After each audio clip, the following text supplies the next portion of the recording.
नमस्कार, मैं हूं आशीष वर्मा। मॉर्निंग कॉल में आपका स्वागत है। शुरुआत इस वक्त की हेडलाइंस के साथ। क्रिसमस से पहले अमेरिकी बाजारों में तेजी जारी, 20,000 के बेहद करीब पहुंचा डाउ। एशियाई बाजारों में पॉजिटिव शुरुआत, एसजीएक्स निफ्टी में मामूली तेजी। अगले साल फेड दरों में ज्यादा बढ़ोतरी की उम्मीद में डॉलर 14 साल की ऊंचाई पर, लेकिन सोना फिसला, कॉमिक्स पर भाव $11,200 के करीब। साइरस मिस्त्री ने कंपनी लॉ बोर्ड में टाटा सन्स डायरेक्टर्स और टाटा ट्रस्ट के खिलाफ गुहार लगाई। छोटे शेयरधारकों को नुकसान पहुंचाने का आरोप। टाटा सन्स ने कहा सभी आरोपों का देंगे जवाब। नोटबंदी के बाद कैशलेस पेमेंट को बढ़ावा देने में जुटी मोदी सरकार। कर्मचारियों को कैश सैलरी देने पर लग सकती है पाबंदी। कैबिनेट की बैठक में आज फैसला मुमकिन। आरबीआई ने की 80C के तहत टैक्स छूट सीमा 1.5 लाख से बढ़ाने की सिफारिश। सरकार के साथ बैठक में बैंकों की मांग। एनपीए प्रोविजनिंग पर 100% टैक्स छूट की मांग। और एसबीआई के शेयरधारकों ने सरकार को करीब 5,700 करोड़ तक के प्रेफरेंशियल इशू जारी करने को दी मंजूरी। पब्लिक इशू या प्राइवेट प्लेसमेंट के जरिए 15,000 करोड़ भी जुटा सकेगा बैंक।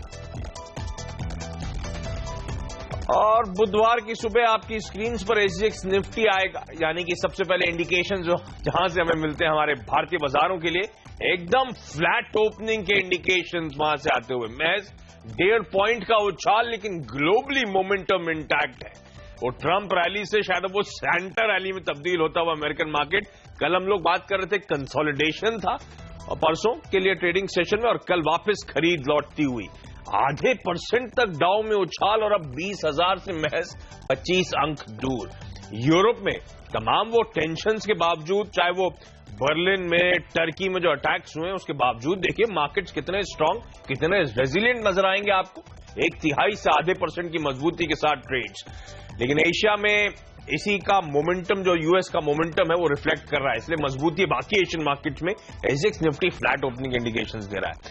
ऐसे में सीएनबीसी आवाज के मार्केट एडिटर अनिल सिंघवी का मानना है कि भारतीय बाजारों में दरअसल आज बिकवाली करने के मौके होंगे। उतार चढ़ाव के बीच ट्रेड होने वाला है। तो ऐसे में रणनीति एग्जैक्टली क्या होगी, ये अनिल से, और अनिल के साथ साथ बाजार की एक और एक्सपर्ट सिमीभौमिक.com की सिमी भौमिक भी मेरे साथ जुड़ेंगे, उनसे समझेंगे आज की रणनीति।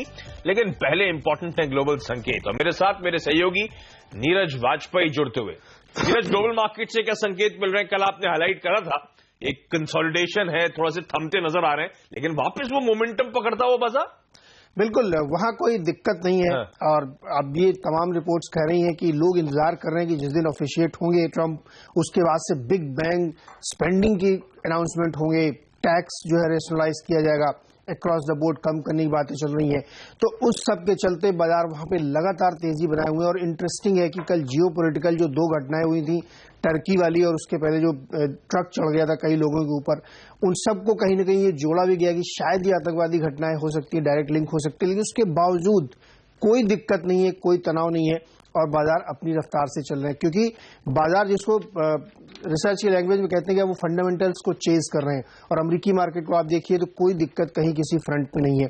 तो इसलिए वो रैली लगातार चल रही है, और बिल्कुल आप 20,000 के करीब डाउ जोन्स पहुंचने वाला जो एक ऐतिहासिक लेवल है, उसको भी क्रॉस करने की बातें कर रहे हैं। और लोग तो ये कह रहे हैं कि कम से कम 15 जनवरी तक ये रैली कंटिन्यू रहेगी, उसके बाद शायद थोड़ी प्रॉफिट बुकिंग देखने को मिले। लेकिन जब आप इसी को रिफ्लेक्ट करते हैं अपने इमर्जिंग मार्केट्स में, तो उनके लिए अच्छी खबर नहीं है। देखिए कैसे बदलती है चीजें, कि एक समय था जब यूएस में तेजी तो हमारे यहाँ भी तेजी, लेकिन अब यूएस की तेजी आपको इफेक्ट नहीं करती, क्योंकि डॉलर अब आपके लिए दुश्मन बन के खड़ा हो गया है। और जिस तरीके से आपके रुपए में लगातार कमजोरी आ रही है और डॉलर में स्ट्रेंथ और बनने की संभावना दिख रही है, उससे ये लग रहा है कि शायद अमेरिकी बाजार तो बहुत अच्छे चल रहे हैं, या यूरोप के बाजार बढ़िया कर रहे हैं, लेकिन वो अच्छे संकेत भी भारत के लिए अच्छे होंगे, ये मुश्किल है। बिल्कुल। तो developed markets versus emerging markets, यानी कि उभरते बाजार, वो जो डिबेट है वो गैप बढ़ता हुआ आपको लगातार नजर आएगा। विकसित देशों को अमेरिका लीड करता हुआ, अच्छे आंकड़े वहां से आते हुए, लेकिन वो होप रैली है, तो एक थोड़ा सा डर जरूर होना चाहिए। ट्रंपोनॉमिक्स प्ले करेगी जब ट्रंप साहब प्रेसिडेंट का पदभार संभालेंगे, उस होप्स पे ये रैली देखने को मिल रही है अमेरिका में। इसीलिए आप देख रहे हैं जो डोमेस्टिक इंडेक्स है वहां का डाउ, उसमें वो लगातार आउट परफॉर्मेंस, और मेरे ख्याल से यूएस प्रेसिडेंशियल इलेक्शंस के बाद ये 17वीं बार है नए उच्चतम स्तर वहां के मार्केट्स हिट करते हुए नजर आए हैं। हो सकता है आज शाम के सेशन में हम वो ऐतिहासिक जो लेवल नीरज कह रहे थे 20,000 के, आज वो ब्रीच करते हुए नजर आए। तो मोमेंटम इंटैक्ट है, लेकिन वो इमर्जिंग मार्केट्स के लिए शायद इतना यूफोरिया नहीं। वैसे भी आप कल का सेशन उठा लें, परसों का सेशन उठा लें, परसों दिन भर 1/4% का दबाव था, आखिरी आधे घंटे में एकदम से सेल ऑफ, आधे % की कमजोरी थी। कल के ट्रेडिंग सेशन में भी हमने 1/4% की कमजोरी के साथ कामकाज किया। इनफैक्ट 22 पॉइंट नीचे 8100 के नीचे स्लिप होकर 80-82 के लेवल्स पे निफ्टी ने क्लोज दिखाया है, ऑलमोस्ट दिन के लोज के आसपास। हाई से कैलकुलेट कर रहा था 40-45 पॉइंट के आसपास हम हाई से नीचे क्लोज हुए। ये तो आपको 1/4% का दबाव नजर आएगा। ऐसा लगेगा मार्केट में इतना दबाव नहीं था, लेकिन इसके एक लेयर, एक परत नीचे जाए आप। Mid cap index, small cap index, mid cap index में तो कल 1.5% की कमजोरी थी और स्मॉल कैप्स 1% कमजोरी के साथ बंद हुआ, इसीलिए मार्केट ब्रेथ खासी वीक थी। ऑलमोस्ट 2:5 का रेशियो, यानी कि हर 7 शेयरों में 5 शेयर कल दबाव के साथ, कमजोरी के साथ लाल निशान में ट्रेड कर रहे थे। सिर्फ आईटी और एफएमसीजी दो ऐसी पॉकेट्स थी जो कल एटलीस्ट हरे निशान में कामकाज करेंगे, otherwise across the board sell off, और प्रेशर सबसे ज्यादा बैंक्स, और बैंक्स में सरकारी बैंक्स पे था, टेलीकॉम कंपनीज में प्रेशर था, फार्मास्यूटिकल पैक में दबाव देखने को मिला। एक और दिक्कत की बात, बीते पूरे हफ्ते एफआईआईस की कैश मार्केट में सेल का आंकड़ा, सोमवार को मैंने हाईलाइट करा था कि शुक्रवार का जो आंकड़ा था वो 536 करोड़ रुपए के आसपास का, और 536 के बाद कल का जो सेल ऑफ का आंकड़ा है वो 686 करोड़ रुपीस का, यानी कि इसी हफ्ते अब ऑलमोस्ट 1200 करोड़ रुपए के आसपास की कैश मार्केट की सेलिंग है। हाँ, डीआईसी तरफ से सपोर्ट आ रहा है, 400-425 करोड़ रुपए के आसपास की बाइंग, लेकिन एफआई का सेलिंग का आंकड़ा, वो प्रेशर जो है वो कंटिन्यू होता हुआ। तो ऐसे में आज के लिए रणनीति क्या हो? सीएनबीसी आवाज के मार्केट एडिटर अनिल सिंह भी मेरे साथ जुड़े हैं, जिनकी मैंने शुरुआती कोट प्लेट पढ़ी थी, सीमित दायरे में कामकाज, लेकिन अनिल स्पेसिफाई कर रहे हैं आज बिकवाली करने के मौके। अनिल, आमतौर पे जब मैं आपसे बात करता हूं, जब आप कहते हैं रेंज बाउंड ट्रेड होगा सीमित दायरे में, तो उस रेंज को प्ले करने की बात करते हैं, ऊपर बेचे नीचे खरीदें। आज लेकिन आपकी जो शुरुआती कोट प्लेट थी उसमें रेंज के अलावा ये मेंशन था, लेकिन बेचने के मौके ढूंढने जाए, ऐसा क्यों? कुछ मूड ज्यादा बिगड़ रहा है क्या? गुड मॉर्निंग आशीष। एक्चुअली कल जिस तरह से 8,100 के नीचे कारोबार करके क्लोजिंग दी है, उसको देखकर लग रहा है कि थोड़ी नीचे के लिए जगह खुलती हुई नजर आ रही है, और आज कम चांस लग रहे हैं कि ऊपर बेचने का मौका मिलेगा। अगर मिले तो बहुत अच्छी बात है। कल 8,125 के आसपास बिकवाली का मौका हम जो सोचे थे, एग्जैक्टली वहीं पर निफ्टी ने हाई बनाया। वैसे अगर मजबूत खुल जाए तो 8,100, 8,125 वो रेंज जहाँ पर शॉर्ट लिया जा सकता है। हाँ, ये जरूर है कि निचले स्तर पर बिकवाली करने से परहेज करें। 8,000 के आसपास एक अच्छा सपोर्ट भी निफ्टी ले सकता है, और उस लिहाज से वहां पर शॉर्ट कवरिंग भी करनी चाहिए और कुछ खरीदारी भी। तो 8,150 ये 150 पॉइंट की निफ्टी की रेंज में देख रहा हूँ, इसे ट्रेड करना चाहिए। लेकिन निफ्टी से ज्यादा बड़ी दिक्कत बैंक निफ्टी में है, और बैंक निफ्टी ने कल 18,150 के नीचे ब्रेकडाउन दिया, और वो जो खराब हुआ है मुझे लगता है वो थोड़ा दबाव बनाने का काम कर सकता है। तो अब बैंक निफ्टी से आपको संकेत बहुत मजबूती के नहीं दिखने, तो फिर निफ्टी के लिए ऊपर टिकना मुश्किल होगा। दूसरी बात है कि जैसा आपने आंकड़ों की बात की, कैश मार्केट में तो खराब है ही, वायदा कारोबार के और भी ज्यादा खराब है। तो इसमें ऊपरी स्तर पर बाजार टिकेंगे नहीं जब तक एफआईआईस की ये बिकवाली लगातार बनी हुई है और डॉलर इंडेक्स जब तक मजबूत है। तो यही वजह है कि थोड़ा हल्का रहने की सलाह है। बस एक ही चीज है जो तेजी करने वालों के पक्ष में जा सकती है, वो है कि 8,000 बहुत अहम सपोर्ट लेवल है, और वहां पर शॉर्ट कवरिंग भी आ सकती है, थोड़ी खरीदारी हो सकती है जो एक बाउंस दे सकती है, लेकिन बड़ा टिकाऊ बाउंस होगा फिलहाल वैसा दिख नहीं रहा।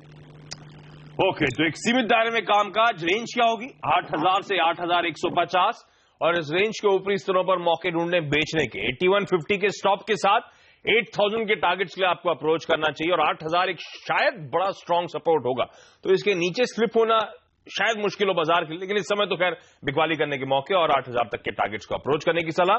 बैंक निफ्टी में कमजोरी जो है वो ज्यादा नजर आ रही है। कल भी बैंक से एक अंडर परफॉर्मेंस दिखाया था, प्रेशर ज्यादा था। बाजार पे एक और एक्सपर्ट सिमी भौमिक.com की सिमी भौमिक अब मेरे साथ जुड़ती हुई। सिमी, आपकी चार्ट की रीडिंग क्या कहती है? आज आपने क्लाइंट्स को क्या सजेस्ट करा है? निफ्टी पे क्या ट्रेड लेके चलें? गुड मॉर्निंग आशीष। मैं सिर्फ ये कहूंगी कि निफ्टी जहाँ पे कल बंद किया था, उसके बाद निफ्टी का जो मेजर सपोर्ट एरिया है 8050 और 8000, ये दो लेवल बहुत ही क्रूशियल है। अगर निफ्टी गैप से भी खुलता है या थोड़ा सा वीकनेस दिखाता है, तो भी मुझे लगता है कि शायद ये दो सपोर्ट बहुत जल्दी टूटेगा नहीं। ओवरऑल वीकनेस है, पर जो भी है मैं आज एक शॉर्ट कवरिंग रैली एक्सपेक्ट कर रही हूँ, एकदम शॉर्ट कवरिंग रैली, और वो भी छोटा सा रैली में एक्सपेक्ट कर रही हूँ।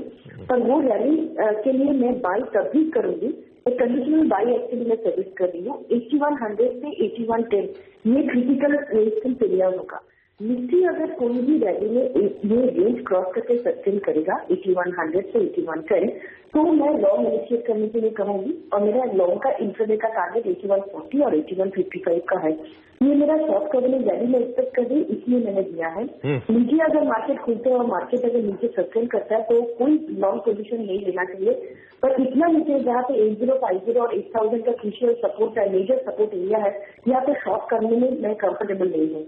या तो मैं ऊपर में शॉर्ट करूंगी, नहीं तो मैं 8110 से 8100 का रेंज अगर क्रॉस करके सस्टेन करता है तो मैं लॉन्ग करूंगी 8140 8155 का टारगेट लेके। ओके, थोड़ा कंफ्यूजन है। अनिल ने कहा था सेल और सिमी कह रही है बाय, लेकिन कंफ्यूजन है नहीं। अनिल कह रहे थे कि ऊपरी स्तरों पर इक्वाली करने के मौके होंगे, और सिमी की जो कॉल है वो कंडीशनल बाय है।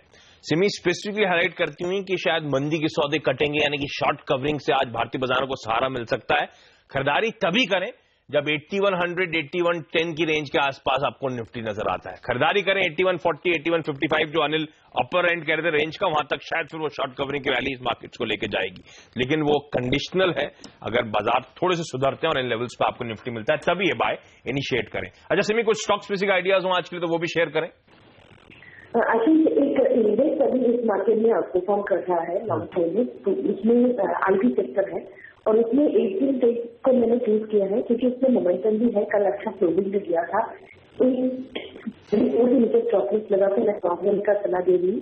840 845 का टारगेट लेके इंट्राडे का टारगेट है, हो सकता है इंट्राडे में अचीव हो जाएगा ये टारगेट।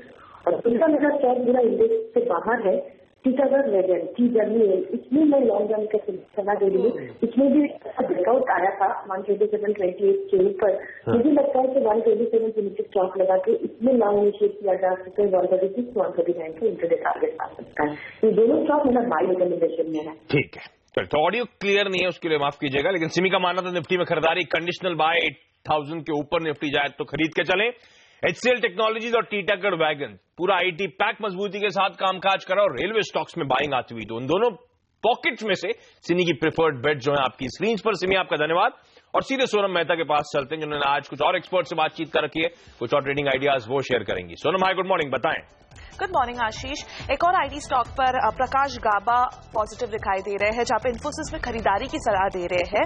लक्ष्य 1040 का रहेगा, स्टॉप लॉस 1000 रुपए पे लगाए। दूसरा कॉल है manasjaiswal.com के मानस जायसवाल का, जिन्होंने बाटा इंडिया में खरीदारी की सलाह दी है।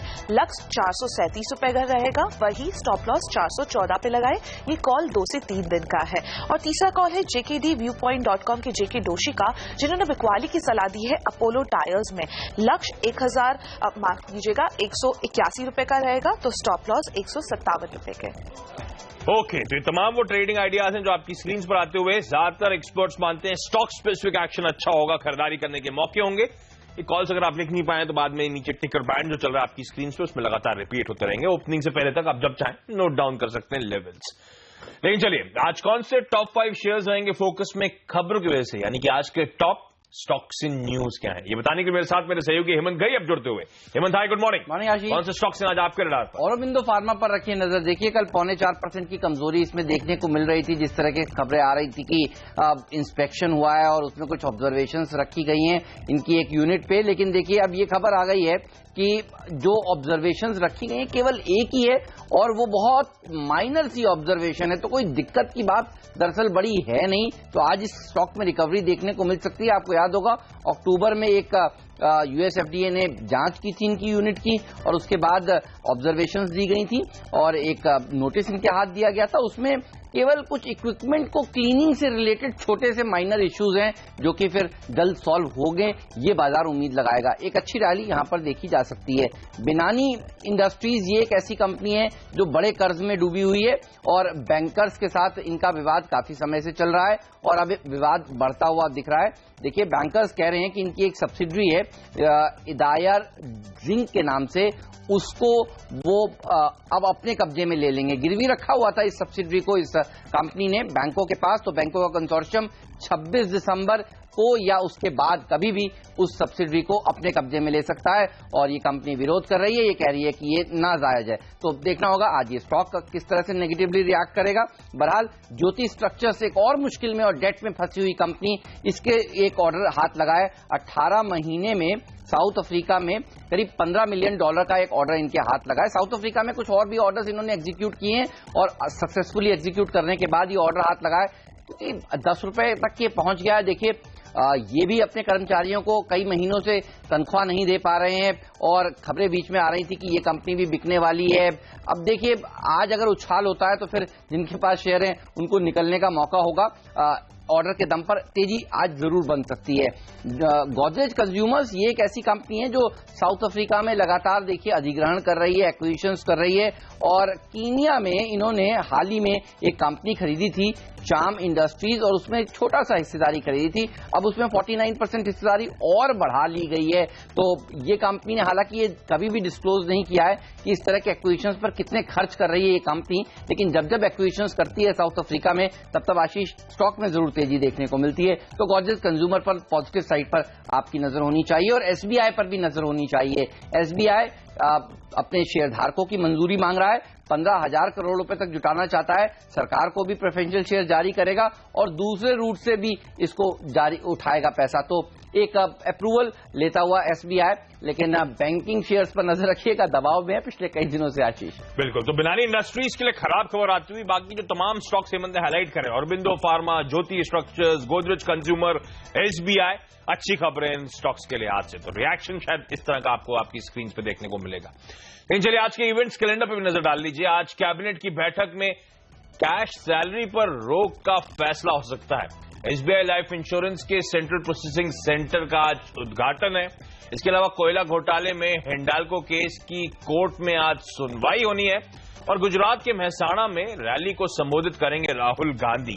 इनके अलावा वो टाटा ग्रुप में टाटा स्टील की एजीएम और साउथ इंडियन बैंक की राइट्स इशू पर एक बोर्ड बैठक भी आज होनी है। लेकिन चलिए यहां पे एक छोटा सा ब्रेक के बाद आपको बताऊंगा कमोडिटी और करेंसी मार्केट्स में आज की टॉप स्ट्रैटेजीज।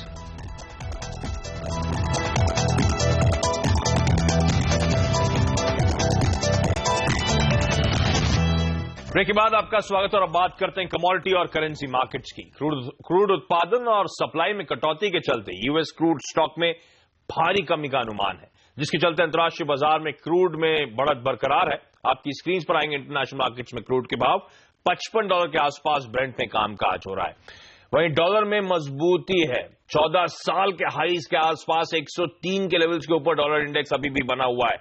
ये आपकी स्क्रीन पर ऑलमोस्ट 14 साल के हाईज हैं जो लेवल्स आपकी स्क्रीन पर है, और इसके चलते सोने में वो प्रेशर बना हुआ है। तो लेकिन आज के लिए स्पेसिफिकली रणनीति क्या होनी चाहिए, चाहे वो करेंसीज हो चाहे तमाम कमोडिटी जिनका मैं जिक्र कर रहा हूं। एंजल ब्रोकिंग का अनुज गुप्ता मेरे साथ जुड़ते हुए। अनुज जी हाय, गुड मॉर्निंग। पहले तो बताएं रुपया सर और प्रेशर बनता है क्या आज? Good morning Ashish ji. बिल्कुल, अगर हम देखें तो कल दिसंबर कॉन्ट्रैक्ट 68 के ऊपर क्लोज होता हुआ दिखाई दिया है। मुझे लगता है कि यूएसडी आईएनआर में आज भी बाय कर सकते हैं, डेप्रिसिएशन हो सकता है, करीबन टारगेट ऊपर 68.30 तक देखने को मिल सकता है। ओके, इसके अलावा ये जो कच्चे तेल में वापस बाउंस आ रहा है इस होप में कि इंटरनेशनली सप्लाई थोड़ी रिसीड होने वाली है, कितना दमखम लगता है इस खबर पर आपको, और क्या आज बाय करने का ट्रेड इनिशिएट करेंगे सर? देखिए बिल्कुल, अगर हम देखें तो क्रूड पिछले काफी दिनों से बाइंग टेरिटरी में ही है और हमने देखा है कि 1 जनवरी से प्रोडक्शन कट की बातें भी सामने आती हुई दिखाई देंगी। तो कहीं ना कहीं अगर हम देखें तो एक पॉजिटिव टेरिटरी में क्रूड आता हुआ दिखाई दिया है। फिलहाल भाव $52 के ऊपर चल रहे हैं। मुझे लगता है कि $52-54 एक छोटा सा रेजिस्टेंस रहेगा। अगर वो ब्रीच होता है तो ओवरऑल ट्रेंड पॉजिटिव ही रहेगा। हालांकि ट्रेंड पॉजिटिव है तो मुझे लगता है कि क्रूड में बाइंग ही करना चाहिए। इंट्राडे में अगर टारगेट बात करें एमसीएक्स की तो 3700 तक देखने को मिल सकते हैं और नाइमेक्स में करीबन 55.50 तक $56 तक के लेवल भी देखने को मिल सकते हैं। और इसके अलावा सोने की रणनीति आएगी एंजल कमोडिटीज आपकी स्क्रीन पर। सोना बेचने के मौके होंगे 26,900 के टारगेट्स के लिए। तो लगातार जो डॉलर में मजबूती है वो भारी पड़ रही है सोने के लिए और आज बेचने के मौके। तो कच्चे तेल में खरीदारी करें 3700 के टारगेट्स के लिए, सोना बेचें 26,900 के लक्ष्य के लिए, और रुपया आज कमजोर होगा। 68.30 तक के लेवल्स तक जाता हुआ शायद आपको नजर आए। कल 68.03 पे रुपया क्लोज हुआ था। कल फिर हमने कमजोरी देखी थी 1.4% के आसपास की। तो ये रणनीति कमोडिटीज मार्केट और करेंसी मार्केट्स के लिए। अनुज आपका धन्यवाद। और यहां पे एक छोटा सा ब्रेक लूंगा। ब्रेक के बाद आपको बताऊंगा निफ्टी पे एक्सपर्ट्स का क्या मानना है, और साथ साथ अब तक का one of the biggest corporate battle जो चल रहा है टाटा वर्सेस मिस्त्री, उसके लेटेस्ट अपडेट्स आपको बताएंगे।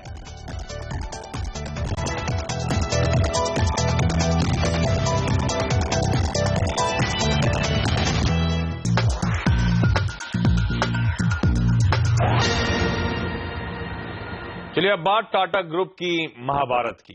टाटा ग्रुप की सभी कंपनियों से इस्तीफा देने के बाद साइरस मिस्त्री ने कोर्ट का रुख किया है। इस मामले में मिस्त्री ने नेशनल कंपनी लॉ ट्राइब्यूनल में अर्जी लगाई है। कंपनी एक्ट के सेक्शन 241, 242 के तहत अर्जी दी गई है। मिस्त्री ने टाटा सन्स पर कई गंभीर आरोप लगाए हैं, जिसमें उन्होंने छोटे शेयरधारकों के हित से खिलवाड़ का आरोप भी लगाया है। मिस्त्री ने सोमवार को कहा था कि वो अब तक कंपनी की विरासत बचाने के लिए लड़ रहे थे, लेकिन अब वक्त आ गया है कि लड़ाई को ईजीएम से बाहर किसी बड़े प्लेटफॉर्म पर ले जाया जाए। टाटा सन्स ने कहा है कि मिस्त्री के सभी आरोपों का जवाब दिया जाएगा। चले जाते थे आपकी स्क्रीन पर एसजीएक्स निफ्टी आएगा एक फ्लैट ओपनिंग के इंडिकेशंस आते हुए। डेवलप्ड मार्केट यूएस यूरोप में तो मजबूती है, पर डॉलर इंडेक्स जो मजबूती के साथ कामकाज कर रहा है वो दिक्कत की बात। और एफआईआई की सेलिंग, चाहे वो कैश मार्केट में हो या वायदा बाजार में हो, वो थोड़े से डराने वाले हैं। थोड़ा कॉशियस ट्रेड आज फिर शायद स्क्रीन पर आपको नजर आए। लेकिन चलिए मॉर्निंग कॉल में आज के लिए इतना ही। यहां पे वक्त तो चला एक छोटे से ब्रेक का। ब्रेक के बाद स्टॉक 2020। नमस्कार।